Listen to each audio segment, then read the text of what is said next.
আসাম মাদ্ৰাসাটোৰ বানাত কৰ্মবিধি এইটো এটা নাৰী শিক্ষা কেন্দ্ৰ য'ত আমাৰ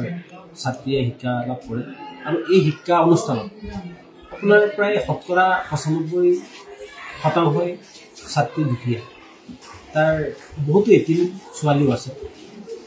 আমাৰ ইয়াত বহুতো ৰাজনৈতিক দলৰ নেতাও আহে বহুতো দল সংগঠনৰ নেতাও আহে আহি ইয়াত দোৱাৰ কাৰণে আহে দোৱাও লয় আৰু ছাত্ৰীসকলক কিবা আৰ্থিক অনুদান আগবঢ়ায় তেনেকৈ আমাৰ মাদ্ৰাছাখন চলি আছে সেইদিনাখন সেই ৪ তাৰিখে সেই মৰ্মে আমাৰ ৰূপহীহাটৰ বিধায়ক নুৰুল চাহাব আমাৰ মাদ্ৰাছাখনত আহিছিল আহি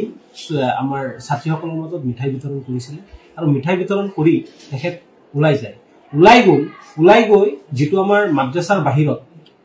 আমাৰ মাদ্ৰাছাৰ যোনখন সাইনবোৰ্ড আছে সাইনবোৰ্ডৰ তলত ৰখি তেখেতসকলে এটা বেনাৰ লৈ ফটো উঠায় যিটো ফটো মানে এতিয়া ছ'চিয়েল মিডিয়াত ভাইৰেল হৈছে কিন্তু সেইটো আমাৰ মাদ্ৰাছাৰ পৰিচালনা সমিতি প্ৰেচিডেণ্ট হিচাপে কোনো জ্ঞাত নহয় আৰু সেইটোৰ কাৰণে মই বহুত দুখ পাইছোঁ অনাগত দিনত মই সকলো ৰাজনৈতিক দল বা সকলো দল সংগঠনক মই অনুৰোধ জনাম যাতে আমাৰ মাদ্ৰাছাখন ৰাজনৈতিক মঞ্চ হিচাপে ব্যৱহাৰ নকৰে তাৰ কাৰণে আমি সকীয়াই দিছোঁ আৰু আমাৰ আপোনালোকৰ গোটেই অসমবাসী ৰাইজৰ আগত মই এটা প্ৰতিশ্ৰুতিবদ্ধ হৈছোঁ যে অন্তত মই প্ৰেচিডেণ্ট থকা অৱস্থাত মাদ্ৰাছাত তেনেকুৱা কোনো জন্মদিনেই হওক বা একো হওক কোনো ৰাজনৈতিক মঞ্চ হিচাপে মই মাদ্ৰাছাখন ব্যৱহাৰ হ'বৰ কাৰণে নিদিওঁ আৰু মই আকৌ এবাৰ সকীয়াই দিছোঁ বিভিন্ন দল সংগঠনেই হওক বা ৰাজনৈতিক দলেই হওক আমাৰ মাদ্ৰাছাখন যাতে দলীয় মঞ্চ হিচাপে ব্যৱহাৰ নকৰে ধন্যবাদ